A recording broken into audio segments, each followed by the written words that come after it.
জীবিত কন্যাকে মেয়ে কেন জন্ম নিল, ওই জীবিত অবস্থায় মেয়েটাকে মাটির নিচে গেড়ে ফেলতো? বলেন না নাউজুবিল্লাহ। হে আমার বন্ধু, এত ভয়ানক অবস্থা ছিল। মাকে তার সন্তান, বাবা যদি মারা যাইতো সন্তানে মায়েরে বিয়ে করতো কন্যা, নাউজুবিল্লাহ। বাজান, জেনা বেবিচার, অন্ধকার আর অন্ধকার ছিল। একটু বাজান দয়াল নবীজির প্রেম নিয়ে, অন্তরের মহব্বত নিয়ে নবীজির কথাগুলা শোনেন। নবীজি এমন একটা সময় শুভ আগমন করলেন, যেই সময়কে বলা হয় আইয়ামে জাহিলিয়তের সময়, অন্ধকারাচ্ছন্ন সময়।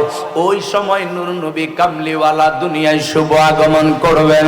দয়াল নবীজি দুনিয়ায় যে শুভ আগমন করেছেন, দুনিয়ায় যে 570 খ্রিস্টাব্দে এসেছেন, বলেন তো বাবা, মায়ের গর্ভ থেকে না আসমান থেকে? আরো জোরে, মায়ের গর্ভ থেকে, বলেন ঠিক কিনা? এবার আরেকটা প্রশ্ন করি, কোরআন শরীফ মায়ের গর্ভ থেকে আসছে নাকি আসমান থেকে? এবার বলেন, আসমান থেকে যেহেতু এসেছে, এটাকে কি নাজিল বলে নাকি জন্ম বলে? মাশাআল্লাহ, বুঝতেছেন, মনোযোগ দেন।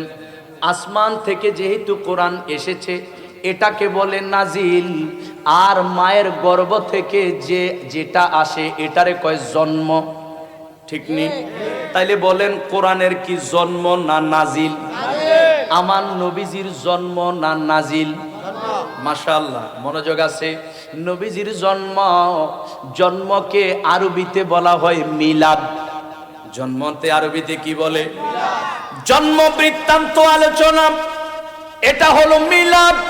কার জন্ম? নবীর জন্ম। একসাথে করলে বলা হবে মিলাদুন নবী। মিলাদুন নবী। এজন্য দেখবেন গোটা দুনিয়া ব্যাপী মিলাদুন নবী পালন হয় কিনা? আরো জোরে বলেন, হয় কিনা? বলে হুজুর, মিলাদুন নবী পালন আমরা যে করব, এটার ভিত্তি কি, এটার দলিল কোন জায়গায়? আমার আল্লাহ ঘোষণা দেন। আমার আল্লাহ বলেন, আল্লাহ পাক রব্বুল আলামিনের কোরআন শরীফে, যেই কোরআনে বিন্দু পরিমাণ কোনো সন্দেহ আসেনি, আল্লাহ বলছেন, কুল, ও বন্ধু, ও আমার দোস্ত, আপনি আপনার উম্মতদেরকে বলেন, বিফাদলিল্লাহি ওয়া বিরহমাতিহি ফাবিযালিকা ফালইফরাহু হুয়া খায়রুম মিম্মা ইয়াজমাউন। বলেন সুবহানাল্লাহ। আল্লাহ বলেন, আমার দোস্ত, আপনি আপনার উম্মতদেরকে বলেন, আপনার উম্মত আমি আল্লাহ পাকের যে ফজল পাইলো আর রহমত পাইলো, এই কারণে ফাবিযালিকা, এই ফজল আর রহমত পাইয়া তারা যেন ফালিয়াফরাহু, এটার মাদ্দা হলো ফারহা, মাজদার আল ফারহুন। ফারহুনের সিনোনিম সমার্থবোধক শব্দ হলো ঈদ। এটা একটা সমার্থবোধক শব্দ। বাংলায় বোঝার জন্য বলি, এই যে ফুল দেখতেছেন, এটার নাম ফুল। আবার কেউ যদি বলে পুষ্প, যদিও নাম ভিন্ন বলেছে, একজনে বলেছে ফুল আর একজনে বলেছে পুষ্প, নাম দুই হইলেও জিনিস কি দুই না এক? আকাশে চাঁদ উদয় হয়, আমি বললাম চাঁদ, আমার রায়হান ভাই বলল চন্দ্র, বাজার নাম দুই, জানতে চাই জিনিস কি দুই না এক? আমি বললাম সূর্য, আমার রায়হান ভাই বলল রবি, যেটা রবি সেটাই সূর্য, যেটা সূর্য সেটাই রবি। ঠিক একটা আরেকটার বাংলায় বলে এটাকে সমার্থবোধক শব্দ, ইংলিশে বলে সিনোনিম। আল্লাহ পাক রব্বুল আলামিন বলে, হাবিব আপনি বলেন, আপনার উম্মতের আমি আল্লাহর যে রহমত আর ফজল পাইলাম, ফজল আর রহমত পাওয়ার কারণে ফালিয়াফরাহু, অর্থাৎ এটার অর্থ হলো আনন্দ। আরবিতে এটার সিনোনিম সমার্থবোধক হলো ঈদ। আল্লাহ বলে, বান্দারা তোমরা যারা আমি আল্লাহর রহমত পাইলা, এই রহমত পালন পাওয়ার কারণে তোমরা সবাই ঈদ পালন করো। ঘোষণাকার, নির্দেশকার আল্লাহ বলেছেন, রহমত পাওয়ার কারণে আমরা যেন ঈদ করি। কোরআন শরীফ সূরা ইউনূস আয়াত নাম্বার 58। আয়াত নাম্বার কত? আল্লাহ বলছেন, আমি আল্লাহর রহমত পাওয়ার কারণে, ফজল পাওয়ার কারণে তোমরা ঈদ পালন করো। এখন আল্লাহ ফজল কি আর রহমত কি? তুমি তো ঈদ পালন যে করব শর্ত দিছো রহমত পাওয়ার কারণে, তোমার রহমত কি তুমি বলে দাও।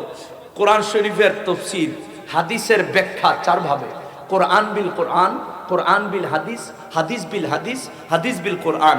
কোরআনের এক আয়াত অপর আয়াত দ্বারা ব্যাখ্যা করা, এটা কোরআন বিল কোরআন।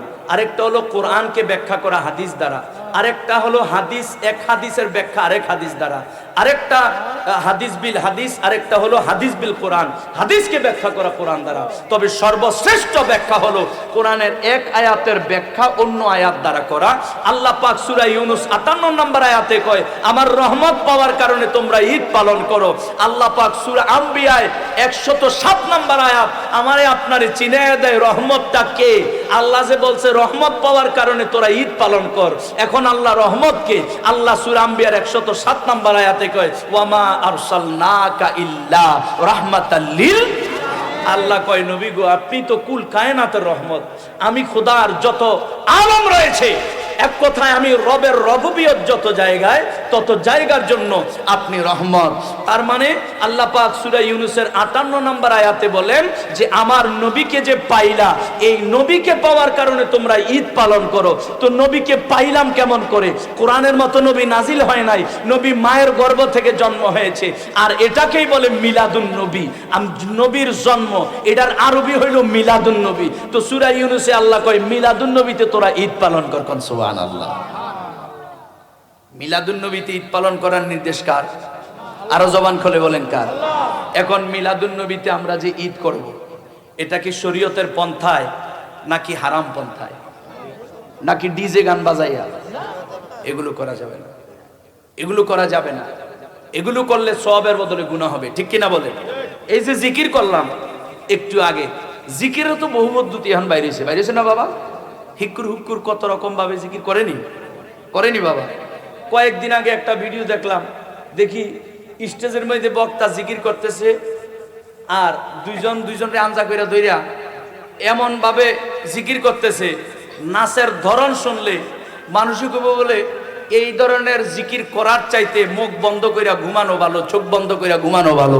এত খারাপ অশ্লীল অঙ্গভঙ্গিতে নাইসা জিকির করতেছে। আল্লাহ তো বলে নাই অশ্লীল অঙ্গভঙ্গিতে নাচো, অথবা জিকির করতে হবে আল্লাহ নাম যেন সুস্পষ্ট হয়।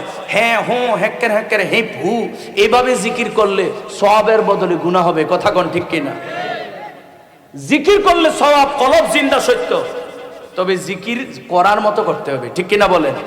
এমন ভাবে জিকির করা যাবে না যেই জিকিরের ধরন দেখে একজন যুবক ওয়াজের প্যান্ডেল থেকে উঠে যায়, একজন কলেজ ইউনিভার্সিটির স্টুডেন্ট অথবা একজন সচেতন মানুষ তার জিকির শুনে, তার অঙ্গভঙ্গি দেখে, নাচের ধরন দেখে, তার জিকিরের আওয়াজ এত খারাপ, এগুলো শুনে সে এখান থেকে উঠে যায়। এমন ভাবে জিকির করা যাবে না।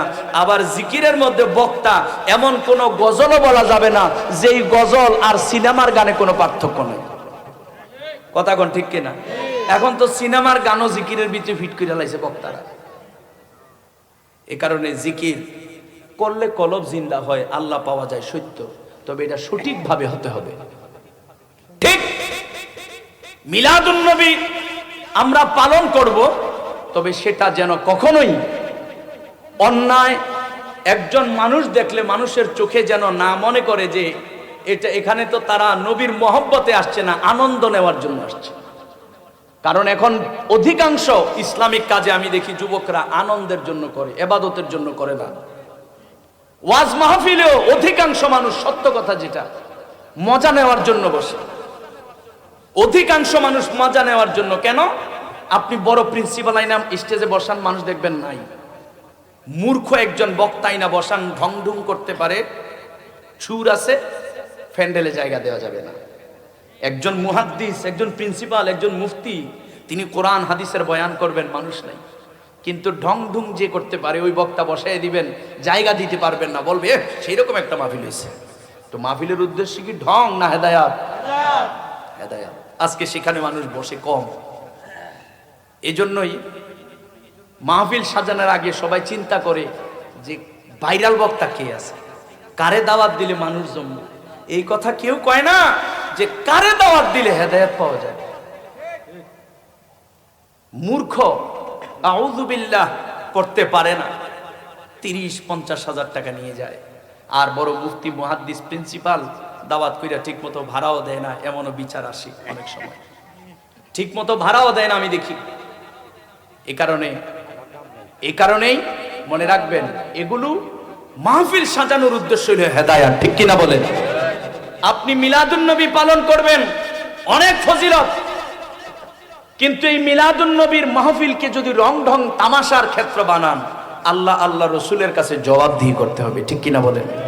আবার মনোযোগ, আল্লাহর প্যারা হাবিব সাল্লাল্লাহু আলাইহি সাল্লাম জমিনে শুভ আগমন করবে। অস্থিরতা ছিল সামাজিক রাষ্ট্রীয়ভাবে। আমার দয়াল নবী কামলিওয়ালা রহমাতুল লিল আলামিন জমিনে আসেন নাই। নবীজির আব্বা জানেন নাম হযরত খাজা আব্দুল্লাহ, নবীজির বাবা আব্দুল্লাহ। নবীজির নূর মোবারক যখন ওনার মধ্যে স্থানান্তর হয়ে গেল, মক্কা মদিনায়, সিরিয়ার মধ্যে, আশেপাশের দেশের মধ্যে আলোড়ন হয়ে গেল। দয়াল নবী কামলিওয়ালা যার সন্তান হবে আখিরি নবীর বাবা, ওনার নাম আব্দুল্লাহ। সিরিয়ার মধ্যে খবরটা পৌঁছে গেছে, নবীজির আব্বা জান আব্দুল্লাহ, যিনি কুরাইশ বংশে মক্কাতুল মুকাররমায়, কোন সুবহানাল্লাহ। ওই সিরিয়ার রাজার সুন্দরী একজন কন্যা ছিল, ওই কন্যার নাম ফাতেমা। ফাতেমা শুনল মক্কার জমিনে আখিরি পয়গম্বরের আব্বা জান আছে কুরাইশ বংশে, যার নাম আব্দুল্লাহ, যার বাবার নাম আব্দুল মুত্তালিব।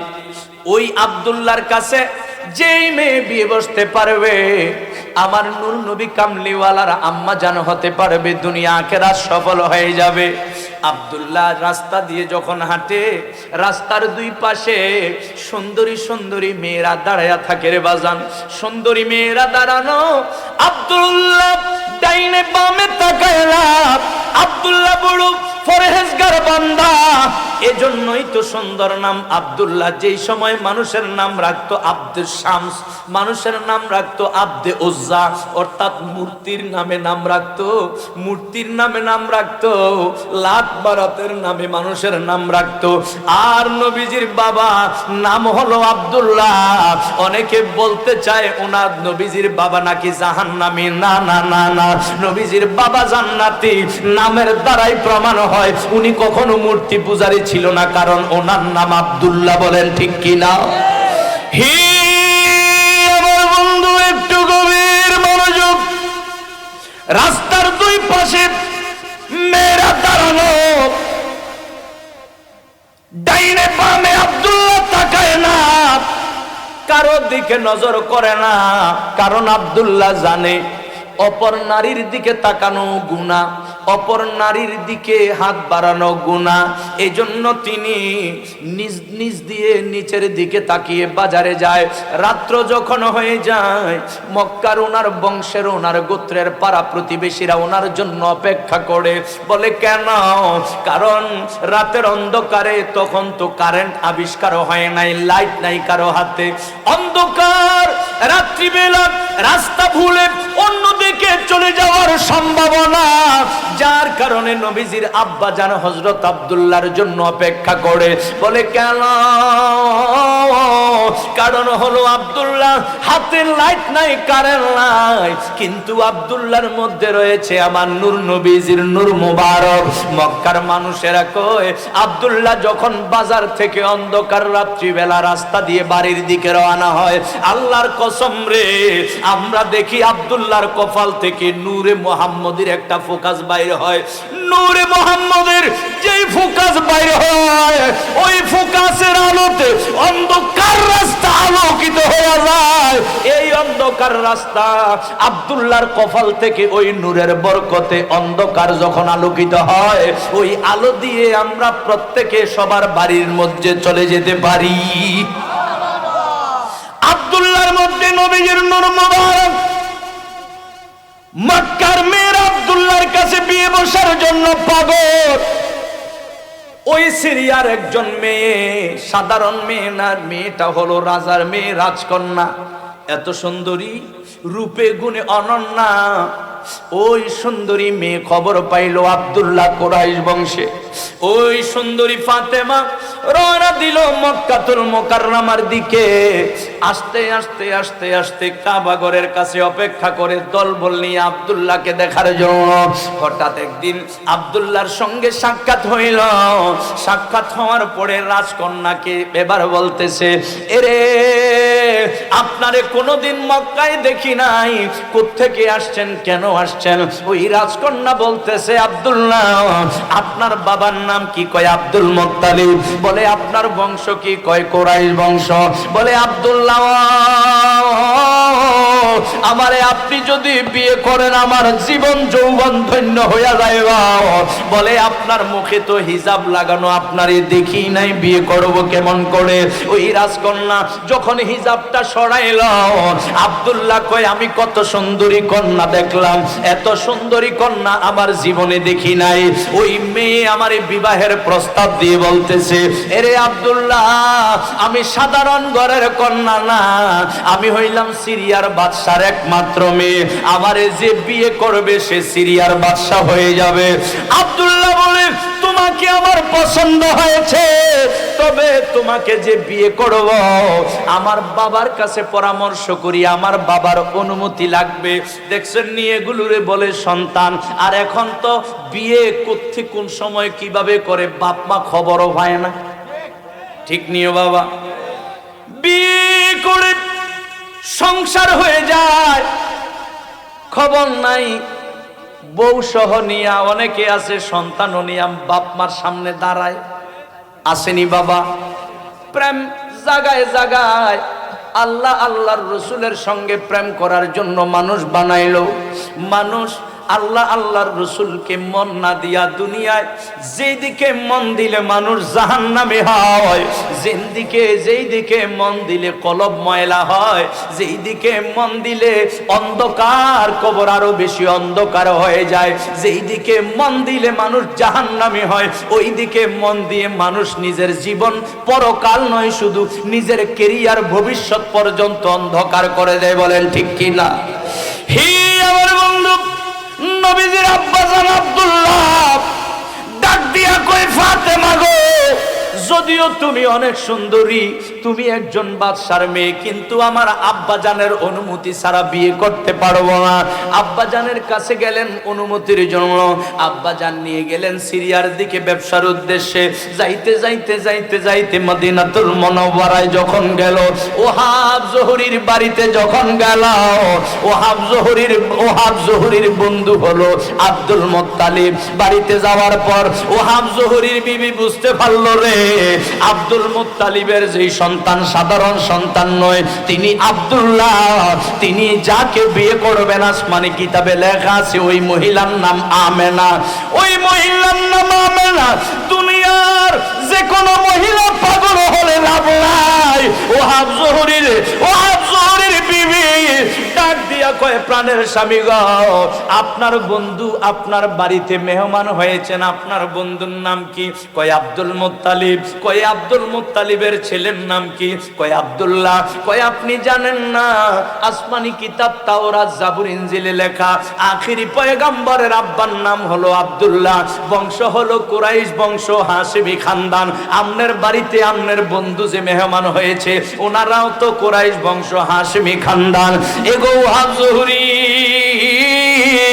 আসমানি কিতাবে লেখা রয়েছে গো, এই যে আপনার বন্ধুর সন্তান আব্দুল্লাহ, যে কোনো মেয়ে পাগল হলে লাভ নাই। বলে কেন?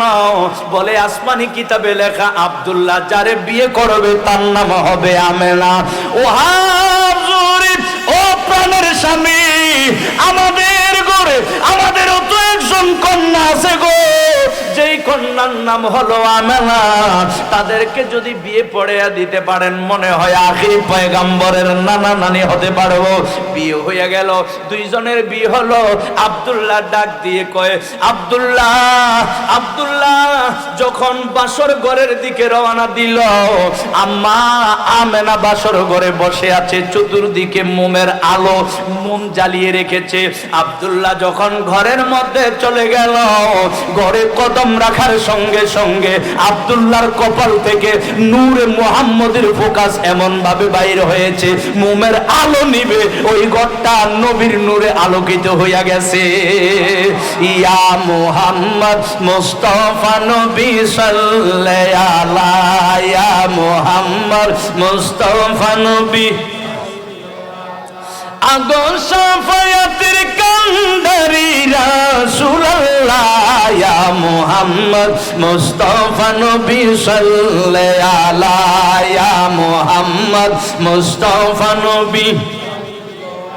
কেউ বা বলে নবী নূরেরই পুতুল, কেউ বা বলে নবী গোলাপেরই ফুল, কেউ বা বলে নবী নূরেরই পুতুল, কেউ বা বলে নবী গোলাপেরই ফুল।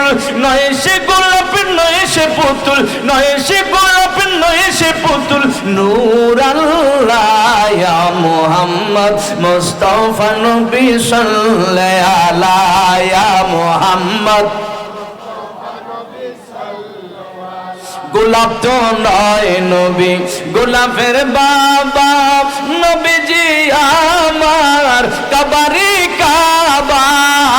গোলাপ তো নয় নবী গোলাপের বাবা, নবীজি আমার কাবারি কাবা। নবীজির প্রেমেতে কাবা, নবীজির প্রেমেতে কাবা হইয়াছে কালা। ইয়া মুহাম্মদ মুস্তাফা নবী সাল্লাল্লাহু আলাইহি ইয়া মুহাম্মদ মুস্তাফা নবী। একটু মনোযোগ বাজান বাজান, প্রেমের কথা। দুইজনের যখন বিয়ে হইল বাসর ঘরে আব্দুল্লাহর কপাল থেকে নূরে মুহাম্মদের ফোকাস এমন ভাবে বাইর হইল, মা আমেনা কয় আমি একটা দৌড় দিয়ে আব্দুল্লাহর কপালে চুমু দিয়া দিলাম রে। আব্দুল্লাহর কপালে নূরে মুহাম্মদিতে যখন চুমু দিলাম, ওই নবী কামলিওয়ালার নূর মুবারক আমার গর্বের মধ্যে চলে গেছে। মনোযোগ, আমরা আমাদের মায়ের গর্ভে যেভাবে গিয়েছি আমার নবী সেভাবে যায় না, এবং আমাদের জন্ম যেভাবে নবীজির জন্ম সেভাবে হয় নাই। ঠিক কিনা বলে? যদি কেউ বলে যে আমাদের মতোই নবীজির জন্ম, সে পথভ্রষ্ট। নবীজির জন্ম কিভাবে? মনোযোগ, আল্লাহর প্যারা হাবিব সাল্লাল্লাহু আলাইহি সাল্লাম এর আব্বা জান আব্দুল্লাহ বিবাহ করে ওই যে বাদশার মেয়ে তো অপেক্ষা করতেছে, কোন মারহাবা। আব্দুল্লাহ চলে গেল ওই বাদশার মেয়ের কাছে। বাদশার মেয়ে এবার আব্দুল্লাহকে দেখে আব্দুল্লাহ বলতেছে, আপনি যে প্রস্তাব দিয়েছিলেন আমার বাবা রাজি, আপনাকে আমি বিয়ে করব, অসুবিধা নাই। এবার যেই মেয়ে সিরিয়া থেকে কয়েকদিন মক্কায় এসে অপেক্ষা করতেছে আব্দুল্লাহর কাছে বিয়ে বসার জন্য, এবার আব্দুল্লাহ বলল আমি রাজি, আমার বাবা রাজি। মেয়ে কয় আমি রাজি না। সুবহানাল্লাহ। এতদিন অপেক্ষা আমার জন্য, তুমি এখন রাজি না কেন? বলে আব্দুল্লাহ রে, আমি তো তোমার পাগল না, আমি তোমার কপালে দেখেছি নূরে মুহাম্মদের ঝলক। আমার বড়ই সৌভাগ্য হতো, আমি ভাগ্যবতী হতাম যদি তোমার কাছে বিয়ে করে ওই নবীর নূর মুবারক হাসিল করতে পারতাম। এখন নিঃসন্দেহে তুমি কোন নারী